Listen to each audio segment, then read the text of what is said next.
Gaza, l'angle mort de la conscience occidentale, il y a des idées qui paraissent brillantes à la naissance, comme mettre une bougie parfumée dans un placard pour sentir bon, ou construire une maison au bord d'un volcan pour la vue. L'État d'Israël appartient à cette famille d'idées. On se dit au départ que c'est poétique, presque biblique, et puis avec un peu de recul, on réalise qu'on a garé tous les bus de l'humanité dans une rue trop étroite pour un demi-tour. On pourrait croire que l'histoire, avec son long manuel d'accidents évitables, aurait découragé quiconque de concentrer presque tous les juifs de la planète sur un même petit rectangle de terre. On aurait pu se souvenir de Babylone, de Rome, de l'Inquisition, de l'Europe des années 40, cette Europe qui, dans un élan de mauvaise conscience et d'urbanisme improvisé, décida que la meilleure façon de se racheter était de dire « Tenez, voici un terrain au bord de la Méditerranée avec vue sur 3 guerres et demie et un voisinage aimable comme un nid de guêpes en juillet ». Bien sûr, l'argument officiel était magnifique, un retour à la terre ancestrale, un refuge contre les persécutions, mais avec un peu de lucidité, on aurait soupçonné un arabe derrière l'idée, on va mettre presque tout le monde au même endroit, comme ça, si un jour un fou décide d'envoyer une bombe, il ne lui faudra pas beaucoup de carburant. Ce qui est ironique, c'est que le fantasme de la bombe nucléaire musulmane est répété comme une menace coranique, alors que la géographie seule, avec ses tsunamis, ses failles sismiques et ses sécheresses suffirait à provoquer la même extinction massive, une vague un peu nerveuse, et on se retrouverait avec l'équivalent de l'arche de Noé, mais sans la partie sauvetage des espèces. Les architectes de cette idée n'ont pas seulement ignoré la géographie, ils ont aussi oublié la psychologie, car concentrer tous les juifs au même endroit, c'est aussi concentrer les obsessions, les peurs et par un effet miroir, les haines.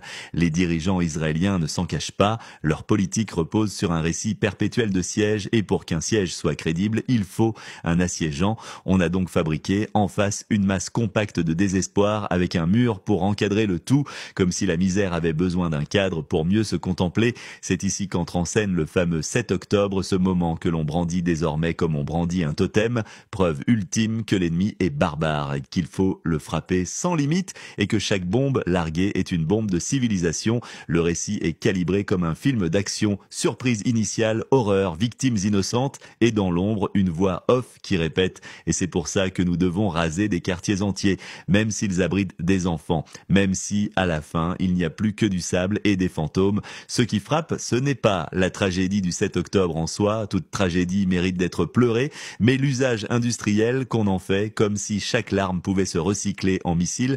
L'Occident lui joue le cœur antique, celui qui répète à l'infini la morale officielle, Israël a le droit de se défendre. Le problème n'est pas dans la phrase qui en soi est logiquement défendable, mais dans son exclusivité, car ce droit apparemment ne se distribue pas à Gaza, pas plus qu'il ne se distribuait à Varsovie en 1943, quand d'autres encerclés tentaient de ne pas mourir dans l'indifférence générale. On se demande alors pourquoi cette défense aveugle. On nous explique que c'est parce qu'Israël est une démocratie, qu'il partage les valeurs de l'Occident, qu'il est un rempart contre la barbarie. C'est touchant comme ces parents qui défendent à leur enfant en jurant qu'il est gentil au fond, même après qu'il ait brûlé l'école, et puis à y regarder de plus près, l'argument se fissure. Il existe aussi un argument moral un peu plus subtil. Après la Shoah, il fallait un refuge sûr pour que cela ne se reproduise jamais. Noble intention, mais la réalisation ressemble à un gag noir. On a mis le refuge au milieu d'une zone de conflit permanent, entouré de voisins qui, pour certains, ne reconnaissent même pas son existence. C'est comme construire un bunker anti-incendie dans une raffinerie de pétrole. On voulait éviter la persécution, on a créé une forteresse qui ne peut survivre qu'en se comportant aux yeux de ses voisins comme un persécuteur. Le pari initial reposait sur l'idée que rien de grave n'arriverait. Or, dans cette région, rien de grave est une pause café entre deux drames. Retour à l'actualité, il y a dans le visage de Netanyahou quelque chose qui résume le siècle. Le sourire confiant d'un homme qui sait que quoi qu'il fasse, il ne sera pas jugé. On peut lire dans ses yeux la certitude d'un monde façonné pour lui, où les crimes se dissolvent dans la diplomatie, où les cadavres s'entassent, mais ne franchissent jamais la barrière invisible de l'indignation occidentale. C'est le regard de celui qui a compris qu'il y a deux justices, l'une implacable pour les vaincus, l'autre indulgente jusqu'au ridicule pour les alliés. Et l'Occident, ce vieil acteur de théâtre qui répète depuis 2 siècles la même pièce, continue sa comédie morale. On entend sur les plateaux télé des phrases calibrées comme des slogans publicitaire, le Hamas est une organisation terroriste. Oui, le Hamas est une organisation terroriste et le dire ne coûte rien, mais c'est précisément ce coup nul qui en fait une monnaie parfaite pour acheter le silence sur l'essentiel. Ce n'est pas parce qu'un groupe est terroriste que la population entière autour de lui devient une cible légitime. Ce n'est pas parce qu'un ennemi est inhumain que l'on obtient le droit moral de l'imiter. On connaît ce raisonnement. Il a déjà servi en Irak. Dans les années 90, on a refusé l'importation de vaccins pour enfants par peur que Saddam Hussein en détourne la technologie pour produire une arme chimique. Résultat, 500 000 enfants morts, 500 000. Ce chiffre, qui devrait être gravé sur toutes les façades des chancelleries, n'est plus qu'une statistique usée par le temps. Quand la journaliste Leslie Stahl demanda à Madeleine Albright si le prix en valait la peine, elle répondit calmement « Oui, nous pensons que le prix en valait la peine ». Personne n'a été jugé et les enfants qui ont survécu à ce siège invisible ont grandi avec la rage dans le ventre. 20 ans plus tard, on les retrouvera sous un autre drapeau noir, celui de Daesh. On avait fabriqué une génération entière de guerriers, simplement en les laissant mourir ou souffrir jusqu'à l'os. C'est exactement ce qui se passera demain à Gaza. Pour chaque enfant écrasé sous les décombres, il y en aura un autre qui grandira avec le désir de se venger. Et Netanyahou, comme Albright, comme tant d'autres, ne sera pas jugé. Il continuera ses discours sur la sécurité nationale, sur la nécessité de frapper le Hamas jusqu'au dernier homme, comme si les idées se tuaient à coups de missiles. Il dira qu'il a sauvé Israël d'une menace existentielle alors qu'il aura seulement repoussé la prochaine bataille de quelques années. Et l'Occident applaudira poliment, distribuant ici et là quelques phrases sur l'importance de limiter les pertes civiles, phrases prononcées avec le même ton qu'on utilise pour demander à un enfant de ne pas renverser le café sur la moquette.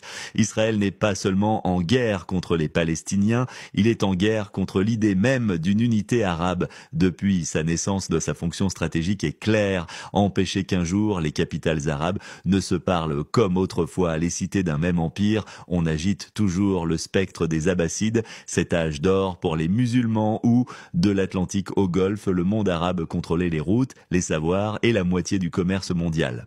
La peur est irrationnelle. Les Arabes d'aujourd'hui ne rêvent pas d'unir leurs drapeaux en un seul. Ils préfèrent leurs frontières, leurs accents, leurs histoires propres.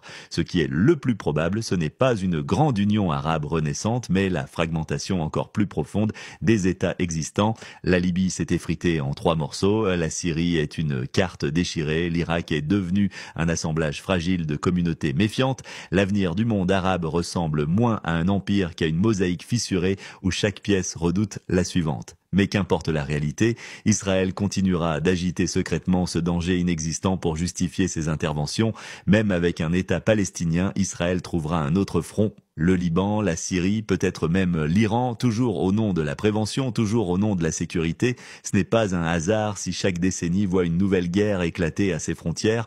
Le chaos est sa ceinture de sécurité. Là où il y a des ruines, il n'y a pas d'unité. Là où les peuples sont occupés à enterrer leurs morts, ils ne bâtissent pas de projet commun. Il y a dans le langage occidental une étrange hiérarchie du drame, comme un menu gastronomique où l'on classe les tragédies selon la convenance du palais diplomatique. Pendant ce temps, les caméras survolent les ruines, captent des cris, comptent des corps minuscules enveloppés dans des draps, puis reprennent poliment le débat sur la préservation des dauphins. Les diplomates occidentaux ne sont pourtant pas naïfs. Ils savent que cette impunité est un poison lent pour l'humanité. Ils savent que chaque missile qui tombe sur une école alimente la haine de générations entières, non seulement contre Israël, mais aussi contre l'ami fidèle, les États-Unis. Washington, cette grande vitrine des arts, des sciences et des technologies, a offert au monde le jazz, Hollywood, la conquête spatiale et en prime le plus gros budget militaire pour soutenir un État dont le CV inclut la colonisation et l'apartheid. Pourquoi un tel acharnement à soutenir Israël? Oui, je le répète, garder le Moyen-Orient en tension permanente, comme on entretient un feu sous une casserole. L'Occident préfère de loin un Moyen-Orient morcelé, déchiré, occupé, et pour cela, rien de mieux qu'une Palestine sous occupation israélienne, un abcès permanent, un motif éternel de discorde, une plaie que l'on gratte dès qu'un embryon de réconciliation apparaît, et pour éviter un certain scénario, on préfère des dictateurs dociles, des monarchies pétrolières complices et un Israël fort, armé jusqu'aux dents pour rappeler à tous que l'Occident veille. Les universités occidentales peuvent bien organiser des colloques sur la déradicalisation. Tant que les images de Gaza circuleront, la colère sera l'hymne national officieux de toute une région. Pendant ce temps, les citoyens occidentaux, eux, oscillent entre indignation et amnésie. Ils partagent des photos, puis passent à autre chose. Gaza devient une story sur Instagram, coincée entre un selfie de vacances et une recette de gâteau vegan. La guerre devient un bruit de fond, comme une chanson triste que l'on n'écoute plus vraiment. Et quand on ose parler, on sort la formule magique. C'est compliqué. Ah, cette phrase, l'arme fatale contre toute compassion, comme si la complexité annulait la souffrance, comme si comprendre la mécanique d'un crime suffisait à l'excuser. En vérité, ce n'est pas compliqué, c'est très simple. Un peuple est colonisé, affamé, bombardé, et un autre peuple, soutenu par les plus puissants, bénéficie d'une impunité totale. Tout le reste n'est que rhétorique, jargon et écran de fumée. Parce qu'il faut en parler de cette hypocrisie qu'on nous sert en boucle. Les plateaux télé parisiens, londoniens et new-yorkais nous resservent toujours le même menu.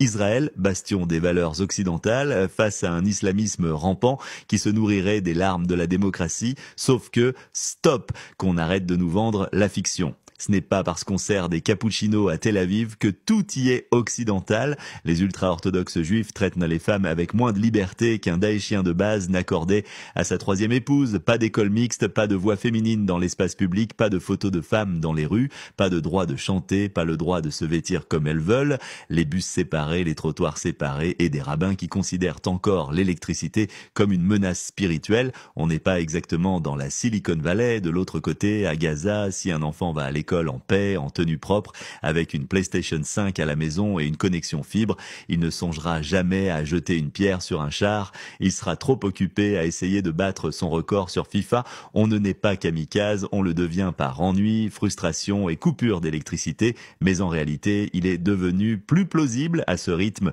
de voir Israël étendre son périmètre au-delà de la Cisjordanie et de Gaza et grignoter directement des morceaux de pays arabes voisins que d'assister à la naissance d'un État palestinien viable, la Jordanie fragilisée, le Liban en lambeaux, la Syrie déjà éventrée, le rêve du grand Israël, jadis murmuré dans les cercles les plus extrémistes, se dessine presque tout seul, non par un coup de force fulgurant, mais par une succession de petites morsures géopolitiques.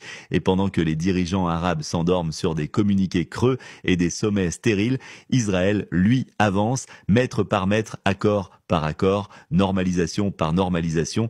On ne construit pas la paix, on agrandit la carte, et dans ce jeu-là, la solution à deux États n'est plus qu'un vestige rhétorique, alors qu'elle est la seule solution à condition que la Palestine soit forte, avec une armée puissante composée essentiellement d'une coalition des pays arabes. Suite de l'article dans l'Algérie Tafsir Ismail Zanoun, disponible uniquement sur Amazon.